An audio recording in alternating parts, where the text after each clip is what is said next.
Hello and welcome back to the United Devils podcast. Today, you can see we're doing something very different. We're doing our first ever live podcast, and today we'll be talking about United's 3-1 win against Everton at Goodison Park before the international break, while previewing their next matches against West Bromwich Albion and Basaksehir. With me today, I welcome back Arian and Suraj, and we'll get straight into it, and we'll talk about what was almost a job-saving game against Everton. Started in horrendous fashion, obviously going that goal down, but reacted fantastically. Fernandes getting 2 goals before the half-time whistle, and then United defending really strongly, Maguire being the most notable defender there, and holding out and then countering in the last minute with Cavani's first goal for United to seal the game. Arian, firstly, there was obviously a lot of pressure on Solskjaer before that match. It feels like it's been a long time since that game, but it's still one that we've got to take momentum into the next few matches. How overall your most positive points from the match? Yeah, absolutely. I thought it was huge to end that kind of period and go into the international break on a win, because obviously the feeling after that Tottenham game going into that previous international break was awful, and you didn't really want that. You didn't want the fans having to that thought linger. And I think seeing those 2 defeats back to back and very poor performances, I think you just had that feeling that they're going to go into that Everton game and respond like they tend to do when Solskjaer does seem to be maybe in trouble a little bit. And I did like that in a way. Maybe the performance wasn't, I don't know, beautiful 5-star champagne football for 90 minutes, but it was greedy. Because when you go away to Goodison Park, you have to fight for the win. Like, United games over there are never easy. We remember last season they battered us really, and then Bruno scored that equaliser, and we got lucky with VAR at the end. So going away there and getting the 3 points in the manner that we did, which was kind of shut them down offensively completely. Calvert-Lewin really didn't have much going for him, even though he's the best striker in the league, probably arguably up until right now. I thought there was loads of positives to take from that, and I just can only hope that going into future games, and especially against lower level opposition, they will kind of bring that same mentality in and just fight. If you fight and outwork your opponents, then the rest can come along afterwards. Yeah, very much so, and obviously we'll be looking forward to seeing how United set up for that game. There were a couple of negatives, though, but not ones about the performance, more about, well, first one being Luke Shaw's injury, obviously just starting to get into some better form. A fantastic cross into Bruno for the equaliser. And then, 70 minutes in, he comes off injured. Obviously, Axel Tuanzebe came on and did a fantastic job at left back, you have to say, credit there. But, Suraj, it's a massive loss to have Shaw out injured, wouldn't you say? Yeah, it definitely is, because he was just picking up his form. But I think that's where our squad depth comes into play. Shaw goes out and Alex Telles just slots in, and we're lucky he's fit and he tested negative just in time for this game. But I think we won't maybe miss Shaw as much because Telles is there, and if you play Cavani in there with his crosses coming in, I think it's going to be absolutely perfect. So it is going to be there's going to be some healthy competition at left back, because now Shaw, because so long Telles was out and he was watching Shaw really pick his game up, and now Shaw will be watching Telles trying to prove to Solskjaer that I'm the main man for this job. So I think that healthy competition is a good thing for the squad, and I'm not happy Shaw's injured. I'm never happy when a player's injured, but I'm happy we have a very good cover up ready for him. So that's a positive for me in a way. Absolutely. Obviously, it's a game that didn't had its fair share of controversy, mostly surrounding Jordan Pickford, who tried to kill another centre back. And I mean, the fact that VAR refused or didn't even consider looking at the Pickford challenge, Aaron, what does that say about that decision? I mean, I've seen a lot of fans from both red sides of Manchester and Liverpool outraged at both decisions, really. So, what's your take on it? I mean, it's really the inconsistencies still. Like, we've had VAR now for 2 years, and we still don't really know fully what the criteria is for things to get reviewed. Like, 1 week this will get reviewed, then the next week, Jordan Pickford literally kicks Harry Maguire like in his midsection, and nothing happens. And I think it's similar with the bike thing. Like even though the play was blown off because of offside, the tackle is still reckless. Like the tackle was thrown during play. So it's again like, and especially the most frustrating thing for me is that the inconsistencies between the domestic leagues and then the Champions League, because it feels to me like in the Champions League they have a completely different handle on VAR, and it looks like even with the tight margin of size that we even saw in United against Leipzig, they seem to be given more benefit of the doubt to the attackers, whereas in the Premier League, if a single follicle of your hair is offside, then you are called offside and stuff like that. So I think by this point we were all hoping that they would have had some sort of, I don't know, main criteria blueprint laid out of how they're going to call it, and it's going to be the same everywhere. But it still, VAR remains, I think, the most frustrating thing about football at the moment. Yeah, very much so. I think it's baffling that someone who had the obviously controversy surrounding the Merseyside derby, and then to be let off with it a second time. The only consistent thing about the decision really was the fact that it was Michael Oliver as involved in the refereeing side. He was the VAR official in the Merseyside derby. He was the referee in the United game, and of course Jordan Pickford deciding for no reason to panic after I think he had one arm on his chest, which he thought was a foul, and then decided to hack Maguire down. But we'll move on from that. Suraj, Ole Gunnar Solskjaer recorded his first win against Everton before the international break. It was obviously one that piled a lot of pressure, especially since Mauricio Pochettino was on Monday Night Football that week. How many critics do you think have been answered by this performance? Ole Gunnar Solskjaer questions are always the toughest to answer, because for every massive highlight that he has an equal and opposite low light, and vice versa.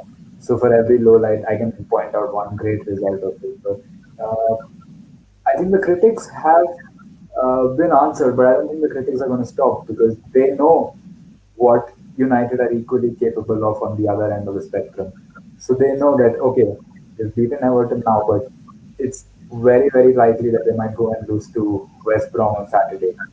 Uh, so at the moment, the critics aren't going to stop. It's just Ole Gunnar Solskjaer who needs to show us that I can be consistent too, and I can perform even when United aren't the underdogs. So I think West Brom will be a great game to do that. I think even the Everton game, we were kind of the underdogs, because even though we had like great results in Europe, Everton were doing really well in the league, and I think they lost just 2 games before we played, or I think it was a loss and a draw or something. But we still went in that game as underdogs, and after Bernard scored, I thought definitely it was all against us at that point, but it still went on to win. So I think we need to really put in convincing performances against the lower side like West Brom. West Brom are yet to win in the league, and I can't tell you how much we need to win in this game, because if West Brom get their first win at Old Trafford, it's just all the critics are going to come back, and they're going to be new ones as well. Yeah, I mean, can't stress enough how much we have to win. Obviously, United did lose that embarrassing loss in 2018, which conceded the title to Manchester City after doing so well at the Etihad not 3 days before. Talk about West Brom later, but we'll go on to what's been happening in the last 10 days. Obviously, the international break has bored most fans for the majority, but there have been things that have come about, especially on the United side. And as a result of our poll, we're going to discuss the media coverage of Marcus Rashford, Mason Greenwood, and Paul Pogba specifically, but Manchester United as a whole.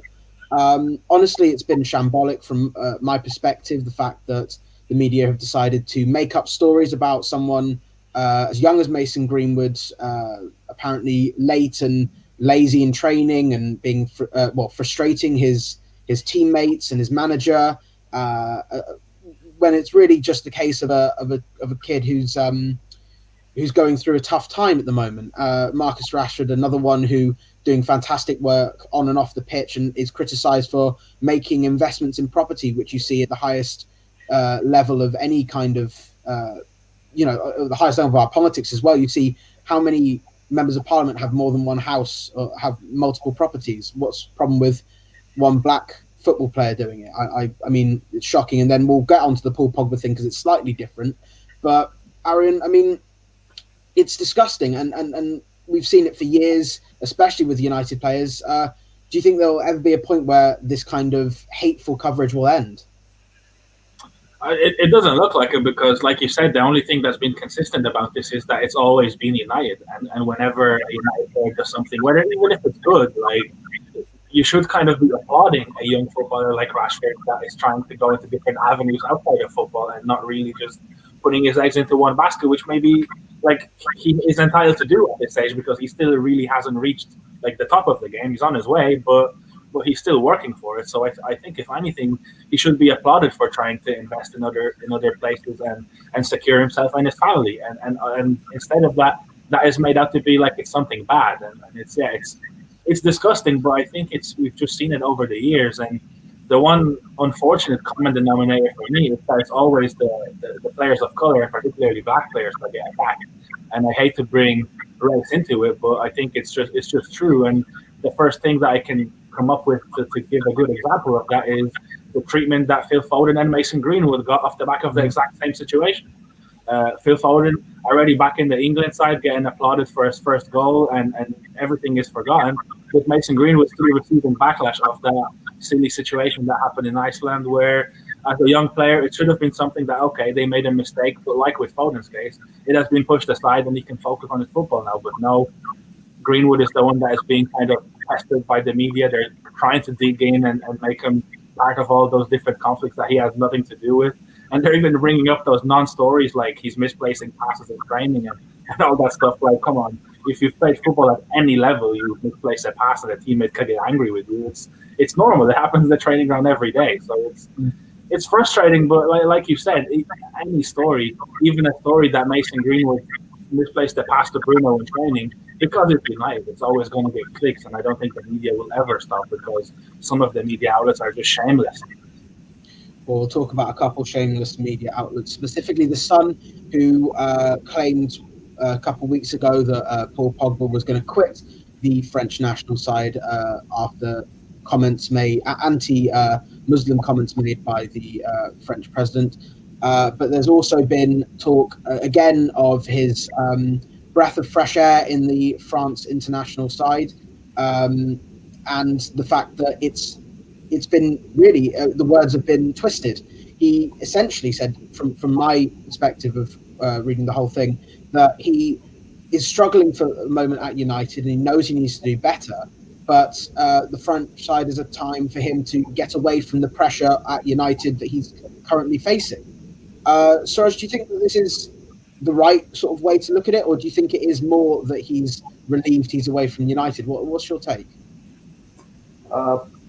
I think in France, the biggest thing that he has that we don't have at United is N'Golo Kante. I think that double pivot is one of the best there is in world football. But coming to the media thing, like Arian said, I hate to bring race into this unprovoked, but you have to look at the institutionalized racism. It's something that the writers probably don't even know that they're being racist while writing, but it's just the inner mentality that's bringing it out in there. And Paul Pogba is always going to be an easy target for the writers, no matter what he does. Maguire took an entire curfew and beating up police officers to make the front page. Paul Pogba just takes one haircut. So I think even if he sneezes in public, people will say, "Oh, look, he's spreading coronavirus and whatnot." So I think Pogba is in a situation where his footballing ability aside, I think he's in a situation where he just can't win while he's at Manchester United. And I think even if he wins trophies, he's that kind of player that people just like to read negative news about him and not the positive side. So the media know this, and they just want to give us a negative side about Paul Pogba, and similarly Mason Greenwood. how can you write negatively about Marcus Rashford? I mean, come on, look at what that guy has done. And Yeah. basically, every country tries to protect the youngsters. Sorry, in your country, in the UK, they just try to. And like Ariane said, look at the treatment Foden got and Mason Greenwood got for the uh, same offense. So it's just something I don't understand, and I think we just need to discredit all the newspapers. And what I think Manchester United as a club, what we need to do is just disbar all of them from the press conferences and stop giving them any kind of news. That's something Sir Alex used to do. Just zero tolerance. One bad story, you're out, guys. Yeah. I think those videos were circulating around over the last week or so, and I think you're absolutely right. It's something that Ole Gunnar Solskjaer looked like he was trying to establish in the post-match interview against Everton, the siege mentality, the fact that it is United against the world, and he said something along the lines of "We will now no longer lose." That's it, or something like that. And I thought it was really quite inspiring and quite fantastic. So hopefully that will continue. We'll go on to the West Brom game in just a second, but first we've had one question from Adam Bateman, who's asked us to talk more about the women's side, and I think it's quite rightly so that women's team are unbeaten in the league at the moment and at the top of the table. They could still qualify from the League Cup with a win against Everton, although the game has been postponed. And Casey Stoney has been nominated as Manager of the Month for the English managers. Arian, I think it is important that we do talk about this because it is a growing side. It's increasingly getting more, well, worldwide, and of course with the Women's World Cup being as popular as it is. Do you think that this is something that should have been expanded a little bit longer? A while ago even, or is it just how things go that it's only just a recent sort of acquisition of women's side?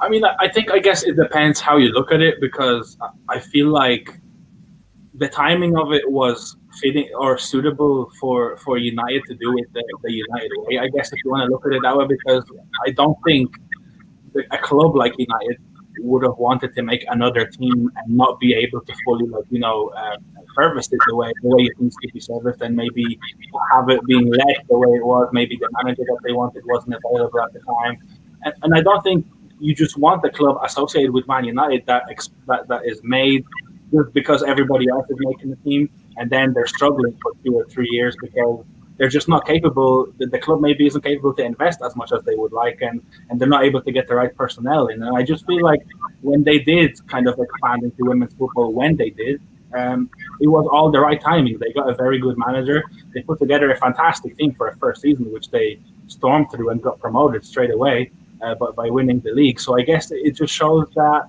they had a plan, and that's the thing that we have maybe the most criticism for within the men's game, or certainly we did before Ollie came in, was that there was really no clear plan that we could see and no real ambition showed by the board, where in the women's side, it's the complete opposite. You see exactly the direction they're going in. They got promoted in their first season. Last season, they got established in the league, and this season they're top and undefeated. Because of further investment and great coaching by Casey Stoney, and just the kind of continuous development of the team. So while I do see the point that, a team like United, we're probably the biggest club in the world, or definitely in that top 3 when it comes to just fan base and everything, you would have liked to have seen it sooner. But when it comes to the standard that you want to show at Man United, like all age groups, all genders, I don't think that just making a team for the sake of it without real preparation would have helped. And then you have, I don't know, a men's team that's struggling, a women's team that's struggling. A couple of years ago, our 23s got relegated, and it's like, well, nothing is going right. But now, at least, this women's team is now really carrying this football club, and fans are kind of switching over and looking at, well, there is success here because they're really showing how things could be done. So I don't really like to look at the negatives that much, and I think it's a positive that United did end up going into women's football, and they're doing it the right way, and they're kind of reaping the benefits of it as we speak. Yeah, absolutely. And there was one voice that was actually very critical, obviously based on that final comment that a club of United size should have had this side out earlier. Megan Rapinoe, obviously the American national team captain or co-captain with Alex Morgan, obviously on her book tour around the UK, and also saying things like Phil Neville believes that the England side are better. Well, he thinks that they're better than they are. Do you think this is so? Do you think this is just talk to be kind of almost public, or do you think she has a case with both those points? But I don't agree with Megan Rapinoe on a lot of things, but I think she's not completely wrong over here. A club like United side should have had a women's team earlier, and though what Arian said is absolutely correct, we got it done at the right time, and now the team's doing really well. But I think these plans that we had a couple of years ago should have happened much earlier because uh, you know, if you're a female footballer who's coming up through the ranks and you see all the big clubs in the world have a football team and it's just Manchester United that don't have one, they do kind of stand out in a very negative light. But well, so Megan Rapinoe is not wrong per se in calling Manchester United out. But then again, there are a lot of details to it. So I don't think she deserves the criticism she's been getting online because she is right to a point. And I think the way things are going, I might as well just switch to the women's team. Seems to be happier days over there. Certainly seems to be good at the moment. Something does have to sell the books for her, though. I mean, that is the thing, is that she's always been sort of very well known for saying controversial things, but with no kind of backing. I mean, there are some things, obviously, that she has undeniable, agreement with. I mean, the stuff about female footballers having a much higher salary is something that should be looked into and something that should have happened a long time ago. But there are some things that then goes over the line and then it kind of gets mixed up. But certainly one of those things is that the United side should have probably invested in it further. But that goes without saying that our owners are still just as negligent on every side instead of just the men's team. It's with everything. And it's sort of another indictment on how they haven't backed Solskjaer, that both the academy and the women's team made more signings than the men's side, which says almost too much about it. But we'll move on now to West Brom. Obviously, West Brom now back in the Premier League, have made a mixed start. A fantastic 3-0 score at the half-time against Chelsea was bottled in the second half. And that was sort of their only real moment of joy in what has been a pretty tough start to the Premier League campaign.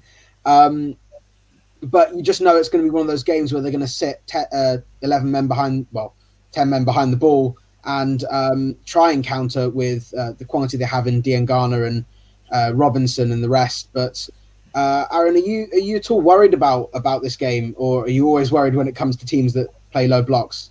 You know, the funny thing is, I was going into this game like semi-confident. I felt like we're going into it on good form, and then I saw a graphic, I think yesterday, that showed that unexpected points West Brom are the worst team in Europe.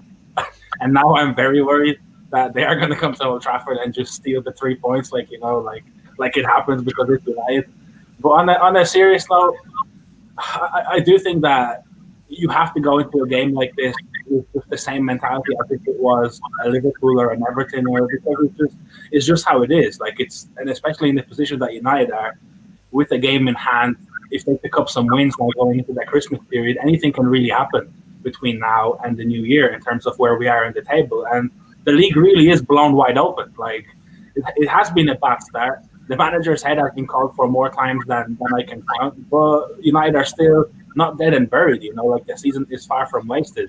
They're sitting in a good position in the Champions League. They're in the Carabao Cup. They're in the league within reaching distance still, even though we only have 10 points from 7 games, which is outrageous. But it's still there, And I just feel like, when are you going to break that duck at Old Trafford, if not against the worst team in Europe when it comes to expected points, than now? And with the players, with how the confidence has been boosted in that Everton game, Bruno seems like he kind of rediscovered that little thing. He carried the team over the line. The defense has looked great since that Tottenham game, in all of the games, really. So, if the only thing that I can see that can take that game away from United is if they just let the complacency demons eat them up again, go in there thinking that they've already won the game, and they just get punched in the mouth like we have seen so many times before. But I can't help but feel somewhat confident going into a game like this, because I feel like we should. Like, United should be going into every home game confident, thinking that they're going to win, but they just have to start applying that now more and consistently.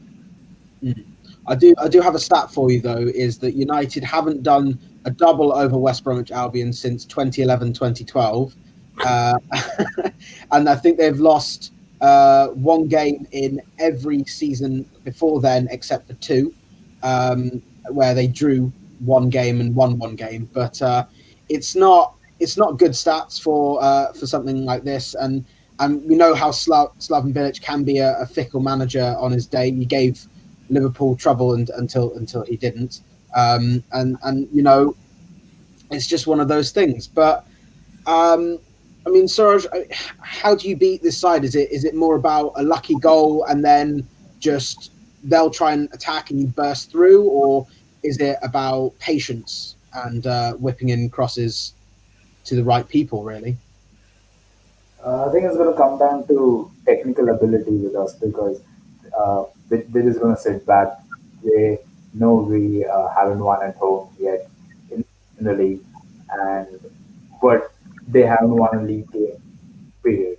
So it's one of those immovable object meets an unstoppable force type of situation. So I think it's going to come down to just individual ability, and I really, really hope we get a goal in the first 15 minutes, because that'll just completely change the mood. If you don't get a goal in like the first 20 minutes against one of the worst sides in the league, your heads are going to drop, and you start to doubt yourself. Players will start to think once or twice before they attempt to dribble, which would have been the right decision. Like, for example, I think Mason Green would have been really a really important player if he does start, because his unpredictability will completely throw West Brom off. So we need to get balls into him to the final third.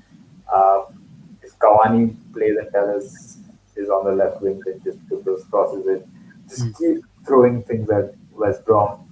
Everything about them is bad. Even the jersey is bad. We just can't lose to them. It has to be one of those games where Solskjaer just goes into the dressing room and says, "Lads, it's West Brom," and then we just go and annihilate them. We need that massive performance in the league to show people that yes, we mean business. We're going to come to you. Absolutely. Obviously, it is something that was interesting before the Everton game. It was, if they lost today, if they lost that day, it would have been their worst start to a campaign for, I think it was 70 years. But they won, and so it was actually a better start to the campaign than the season before. So I mean, it's one of those things where, because the United are a game in hand, everything looks a lot worse than it could be.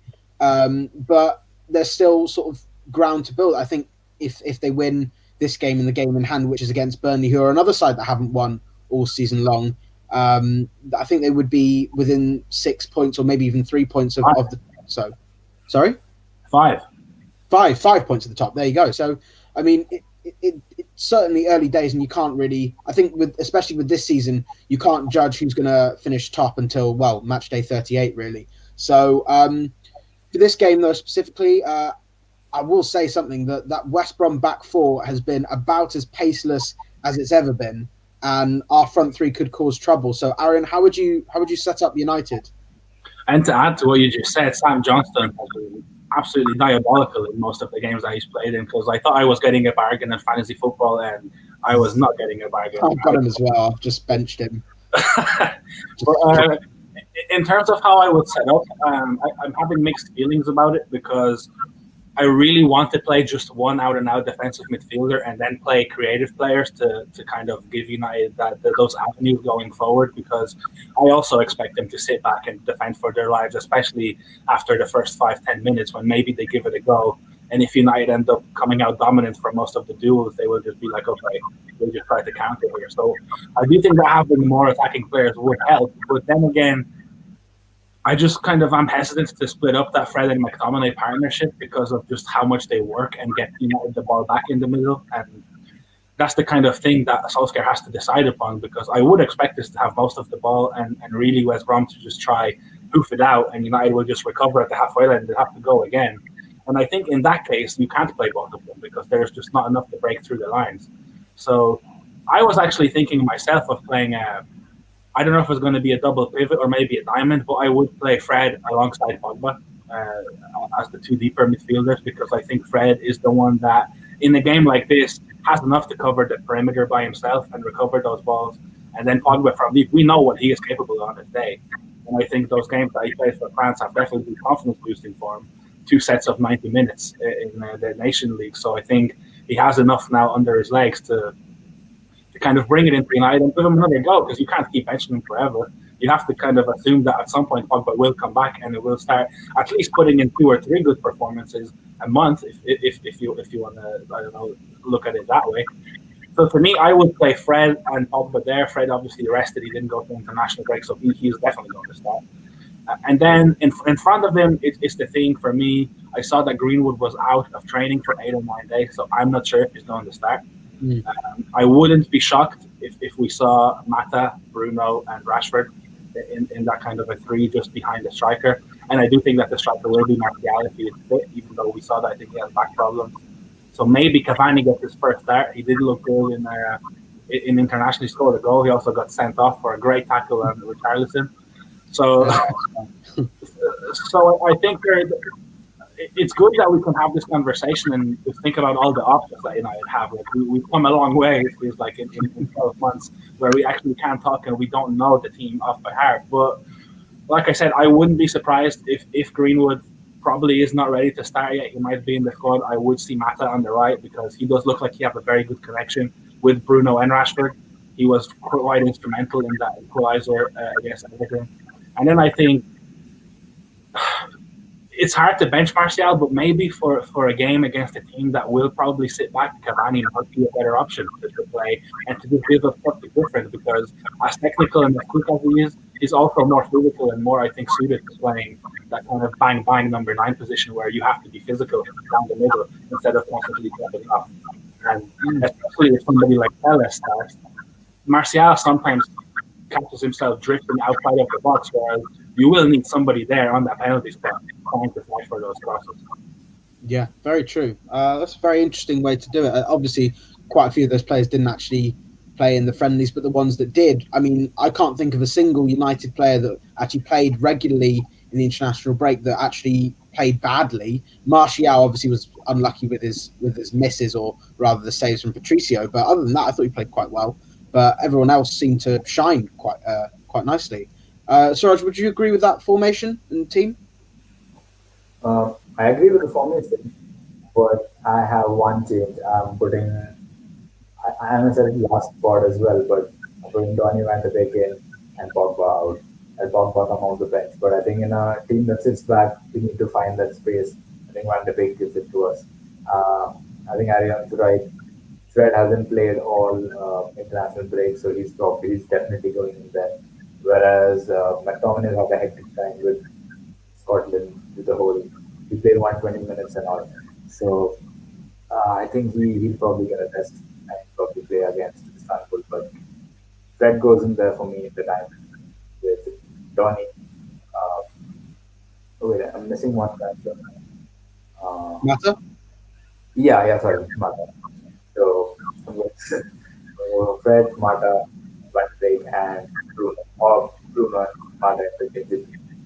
And up front, I'll go for Cavani. Again, it's the same dilemma that Arian has had. I'd love to put Martial in there to break your duck. He's on a terrible Premier League good scoring drought. He's not even have a shot on target. So I think West Brom would be like a perfect team to get his first goal again and just get out the mark and get that burden off your head. So I'd love to have a Martial and Cavani front two. It'd be really scary for any Premier League defender to look at, especially a defense like the West Brom one. They have trouble dealing with Cavani as it is, and then throw Martial in there. It's going to be really difficult for them. Um, but I wouldn't mind Mason Greenwood in there as well because even he needs to shut some critics up. Let's see how many passes he misplaces against West Brom. So again, pretty much, I think I am summed it up. It's a good discussion we had. It's a good dilemma basically. So, but as my final lineup, I'd go for basically what Ariam said, but Van de Beek in place of Pogba and Martial and Cavani. So, So no Rashford. no, just keep him fresh for Istanbul because we Okay. need that win really bad as well. I do think that if Rashford isn't 100% fit, I wouldn't risk him either with what happened last season. Just it's not a game that he must start in. No, I do agree, and I think the fact is that we've got a lot of games coming up that could be difficult. They could be a walkover. It depends on how we United turn up or how the team turns up. I think there's Southampton after these two games, and then West Ham and Manchester City, and obviously the Champions League games in between, and Everton away in the Carabao Cup quarter-final. We've got loads of games that could be kind of dangerous, but could be, where United shine through and just dominate. But it just depends on who turns up and when. But I mean, that's interesting that you say Rashford. If Rashford's not fully fit, I agree. I don't think he should start because we've now got the options where we don't have to always play him. But obviously, I mean, it would be a miss anyway because he's such a fantastic player. Again, Martial, I think the fact that they brought out those things that he was potentially injured might mean that it's easier to put Cavani into the lineup just because he's suited better for this match. And then it doesn't sort of seem like Martial was just dropped. It seems like he wasn't fit to play, which could be a tactic. But then, again, it wouldn't surprise me if Martial then does start this game and Cavani starts against Basaksehir, who are going to play a pretty similar type of football, really, especially since they played that, in their own backyard. So I completely agree with the back five, including De Gea and Fred as the anchor. Honestly, I think if you want to talk about a dangerous midfield three, you could play Pogba, Van de Beek, and Bruno and have them interchanging. And again, based on their performances internationally, it wouldn't surprise me if all three did play. But I don't know, because Mata actually, I mean, he obviously didn't go away because he's retired, but he's, I mean, obviously been fresh from training, so there's that to consider. But I do expect both Rashford and Martial to start if both fit. If one's not, then Cavani or Greenwood could come in. And I'd like to see Dan James come off the bench in this game because, I mean, he was fantastic for Wales, and if he can get his confidence back, that would be something special for him specifically as well as United. But we'll go on to scores. I'll do mine first because I'm feeling quite confident about this game just because watching West Brom play is honestly it's almost as bad as the international break, but it's still, it's still one of those things where they can play awful football, but then they'll turn up on a big day. So I'll say 3-0, but I am wary that it could be, worse than that. Arian, how would you say this game's going to go? I have a similar kind of feeling that what Suraj said earlier, that when the longer that United don't score, especially in the first half, I actually start getting nervous, and I feel like the players are similar in a way that they just start getting frustrated, and the less time that's left, the less I feel that they are cool heads on the pitch. So I would love if they just went out there and put the pressure on from the start and got a goal early. And I think that will set the tone. If they get a goal early, I think we'll batter them. And the longer it goes, I think it's going to be nervy. But I do think that eventually West Brom will open up because I do expect United to score first. And I think that it's going to end up being a comfortable scoreline. I'm not sure how it's going to be reflected on the pitch, but I'm going to go for 4-0. Oh, okay, fair enough. Suraj? I'm very bad with predictions. Every time I say something, it just goes the opposite. Anytime anyone asks me who the worst player in the Premier League is, without hesitating, I say it's Bernard because he's a horrible footballer and he's playing against us. As soon as he did, I thought, okay, here we go again. So I'm not going to be too confident, but still a United win, 2-1, close game. Wow, okay, so no clean sheet in the Premier League. Well, in like a few games, but we've had one prediction come up, a 5-0 prediction. Something that United have not actually achieved in the Premier League since Sir Alex departed, a 5-0 win. So we'll have to see whether that can materialise on Saturday night. As for the Champions League, it is Basaksehir and United are out for blood after what was a shambolic performance in Turkey. I mean, how much do you expect this side to be rotated, Aaron?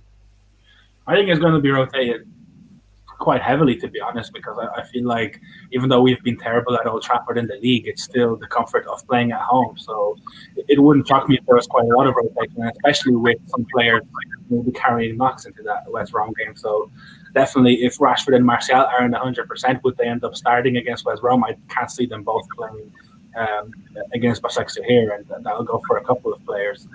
But I do think that, like, United are capable of beating them with an 11 that they field, to be honest. And I think that game in Turkey was just an anomaly. It's just two defensive calamities and 2 goals. And then there was nothing else really there. Like, I have to assume that they are not going to set up that badly from a corner in the next decade. Because I don't think it's possible to do that again. So I'm actually quite confident going into both of these games and think that United can secure quite easy wins in both, but it's just about turning up and just staying focused, because this team has no right in a way to get complacent because they haven't won anything yet. Like they haven't. If they get 2 wins on the bounce against West Brom and Basaksehir, that doesn't mean you go into West Ham and you get complacent and you don't try as hard, because you have to keep going. You haven't proven yourself, so that's my only issue. And when they do turn up, we know what they're capable of, and I think that maybe now that Everton game was a bit of a reality check and an eye opener that the work has to be done, and when they do work, they're capable of beating anybody. So I do think that they're going to win both of these games. Well, we'll go for predictions now. Suraj, how do you think this game's going to go? It's again a tough one to call because it's a game that United have to win, because if we get anything less than draw, then no matter what happens in the Leipzig PSG game, we're going to make it unnecessarily difficult for ourselves. Because with the pressure, if we go into, say, Leipzig away or even PSG at home, it's going to be a difficult task because these teams want to win. And they know that, okay, we had an upset at United, we're not going to let it happen again. So we can't rely on us getting another result over there. So games like Basaksehir, we have to win. Since it's a home game, but it doesn't matter. I think United does it. 2-1 again, United. 2-1 to United. Aaron, how do you think it's going to go? Similar, or would you say emphatic? Whenever we do win against a big team, I just start feeling giddy. and I feel like everybody then that comes to Old Trafford is just going to get 5-0 no matter what. So I need to kind of tone down on that. I do think that Istanbul probably possess more things that can hurt United than West Brom, to be honest. So I think I'm going to go a bit more reserved. And I'm hoping for some clean sheets now. So I'm going to say that we're going to keep 2 clean sheets in a row. But I do think that against Istanbul is only going to be 2-0 to United, because I just do think that Istanbul know that this United backline is there to be kind of bothered if they apply themselves like they did in the first game. So I just think United have to learn from them and just stop them and be more composed on the back foot, and then I think they were going to be fine. Yeah, I do see that, and I think the fact is that Basaksehir they've got fantastic players in their attack. I've talked to one of my friends who's Turkish, and he's a massive fan of Besiktas, and he says that the Basaksehir are one of the best teams in Turkey. They've got an excellent set of players. It almost seems like a Football Manager side because they've got all the kind of old players from the Premier League and in Raphael and Skirtle, and I think a couple of others who I can't remember, Emmett Topal as well. Yeah, of course. How can I'll try to erase him from my memory. That's why I forgot. But yeah, it's it's one of those things where they could just put out a fantastic performance. So they've got to be wary. And I think the fact is that this is probably the biggest game of United Champions League, because if they, like you said, if they lose this, they'll make it much more difficult. The fact that Leipzig and PSG are playing each other as well, again, if they share points, it will put United in a really, really good position. And then I think it's Leipzig last and PSG in the 5th round. So if United can get a good result against PSG, that sends PSG to the Europa League, which would be funny enough as it is. So do hope that they can get this win, and I think it will be. I think I'm going to go for another 3-0 because I do expect it to be slightly rotated, but not so much that it's going to be, a whole different 11. But how good was Raphael, by the way, in that game with United? Yeah, he still got it. Yeah. How was he allowed to leave? How was he allowed to leave? Oh, no, that was criminal. I mean, he did well as well for Leon, and then obviously he's 32 now, so he's now sort of lost a few of his legs. But he dealt with Martial and Rashford all game long. It was amazing, really. We had a very, very good right back who can defend, but is also good going forward, and we ended up sacking him off and bringing in Matteo Darmian. Yeah, that was not a fun moment. To be fair, at the time I thought Darmian, it's a bargain, 15 million for an established Italian international, and then we learned why he cost 15 million. Yeah, then we learned why he cost 15 million. I remember texting my friend saying we finally replaced Gary Neville after one game of Darmian.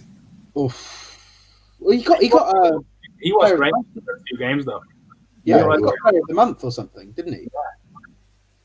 Wow, what times they were 4 years ago. But I'm afraid that is all we have time for this week. Thank you for listening, and thank you to Aaron and Suresh for joining me. But I will say we're not going to finish just yet, as we've just had a question.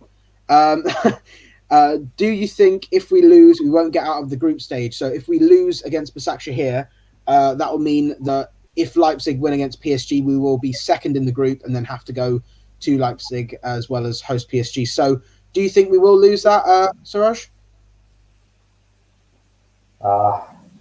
It depends if Ole's job is on the line when we face PSG. I think we still can. Do it.